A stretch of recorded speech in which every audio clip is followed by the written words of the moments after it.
Fran Sisco, who's been known to break into song during a presentation of the Poetry Caravan. Thank you, Fran. Thank you, Sarah, and thank you for organizing this and saying hello to Ruth Handel, wherever you are today. And I'm so thankful to be part of the Poetry Caravan since the beginning. And it has influenced my life in a very big way.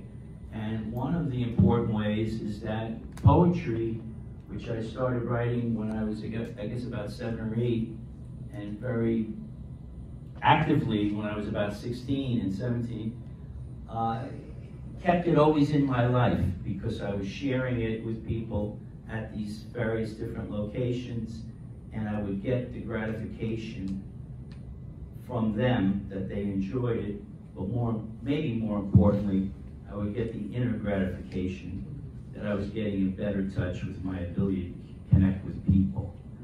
And I used poetry as a way to dovetail into songwriting and into filmmaking and into playwriting and into my art. And I find that almost every facet of my art connects with poetry and poetry with it.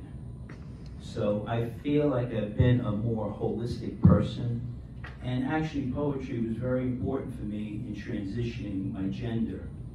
And now it has become important for me in transitioning to being much more aware of the importance of DEI, diversity, equity, and inclusion. And much of my work now is involved with DEI.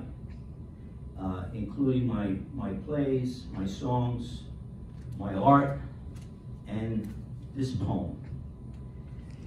I find that by writing poetry, I could get my ideas on a page, share them with people, and it helps me fortify them. So this poem is called, and bear with it, it's recently written, and it probably needs some modification, but it's called OhAnt, A-N-T, not somebody with a fuller name, Anthony, but someone or something who is a little insect. And it's a dialogue, one insect to another, and it speaks about DEI, hopefully. So one ant is black and one ant is red. Oh, ant. And that's the name of the poem. Oh, ant, big and black, why do you dig there like that and stay in your hole with your kind? Why do you carry big pieces that you find?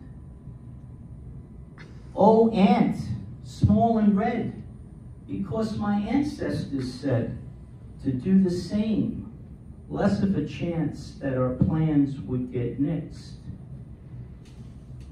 Hi, ant, big and black and smart, but my kind can have more heart, while we are carrying more by cutting up pieces for more of us to carry. Even our children, even the weak, even those who no one else would marry. Hi, ant, small, red, and wise. We can learn and see from each other's eyes. Come into my hole and meet my kind. Stay a few days and some nights, and I will soon visit yours.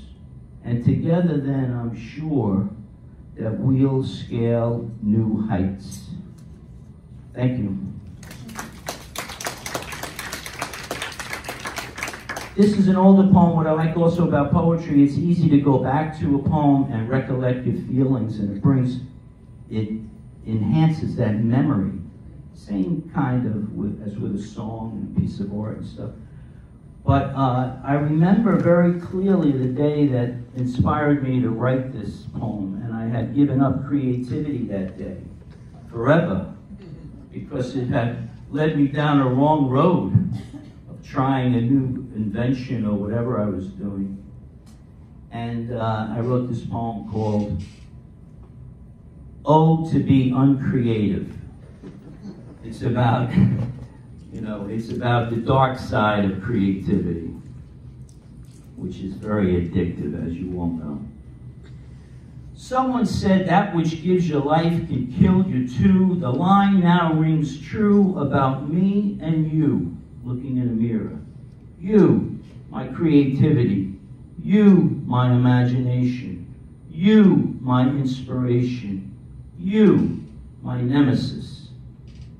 I never thought we'd be adversaries, you and I, after so many years together in the sun, having all that fun, creating things like poems and stories, songs, contraptions, concepts and schemes, plans and ways to make my world and the world better.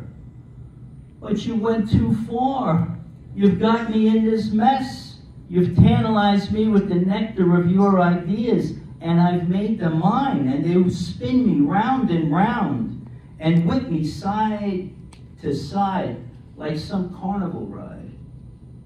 Oh, now I avoid you, watching out for you. You creep around the corner in the shadow just when I'm getting myself back on track. Then you step out into the light and open your eyes wide with a smile of wonder. And I see it. It stops me cold. 100 bursts explode in my mind's neural network, and I see your inspiration, your idea that you give to me.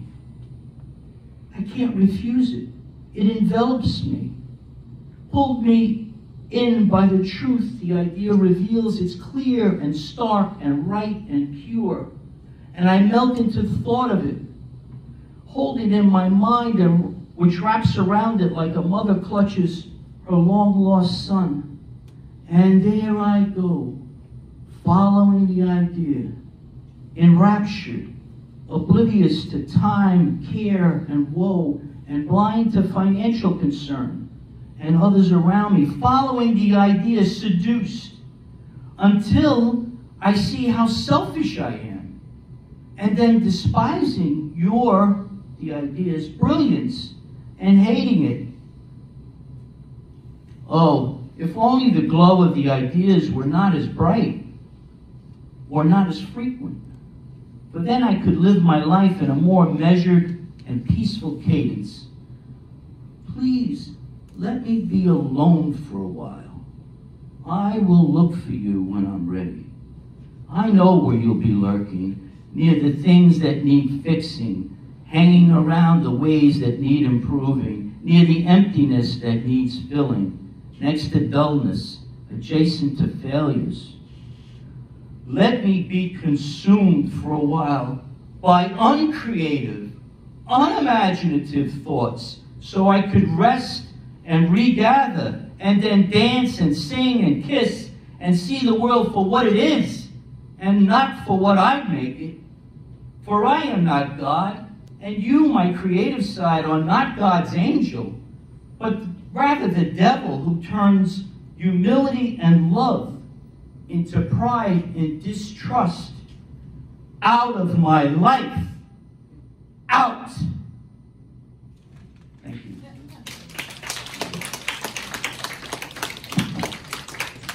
Paper, Fran. And now that I've discovered that Len Clegg did not sell his house and move to North Carolina,